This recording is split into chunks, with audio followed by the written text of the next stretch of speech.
మీకు ఒక చిన్న కథ చెప్తాను. నేను మా వారితో మాట్లాడింది. మేము ఒకరోజు ఒక మాల్‌కి వెళ్ళామన్నమాట. ఆ మాల్‌లో చాలా రకాల బ్రాండెడ్ క్లోత్స్ ఉన్నాయి, షూస్ ఉన్నాయి. అసలు చెప్పక్కర్లేనన్ని మంచి మంచి బ్రాండెడ్ థింగ్స్ ఉన్నాయన్నమాట. సో, నేను మా వారు అలా మొత్తం చూస్తూ, నేను ఒక బ్యాగ్ వైపు చూసి ఇలా అన్నాను మా వారితో. అబ్బా! అసలెంత బావుంది ఈ బ్యాగ్. మనం కూడా ఈ బ్యాగ్ కొనుక్కునే అంత రిచ్ అవ్వాలి కదా! అని అన్నాను.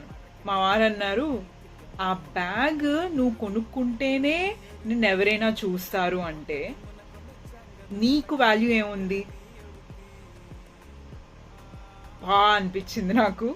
ఎందుకంటే, మనం ఏదైనా బాగా ఖరీదైన వస్తువు కొనుక్కొని, అది వేసుకుంటే ఎవరైనా వచ్చి, "అబ్బా! చాలా బావుందే" అని అడిగి, ఇంత ప్రైజ్ అని మనం చెప్పి, దాంట్లోనే మన సంతోషం వెతుక్కుంటున్నాం. కానీ, అది మిమ్మల్ని మీరు ఇంకొకళ్ళు బాగా గుర్తించాలి అనే దాంతో ఏ వస్తువు మనం తీసుకోకూడదు. మన వస్తువు మనకి నచ్చిందే ఉండాలి.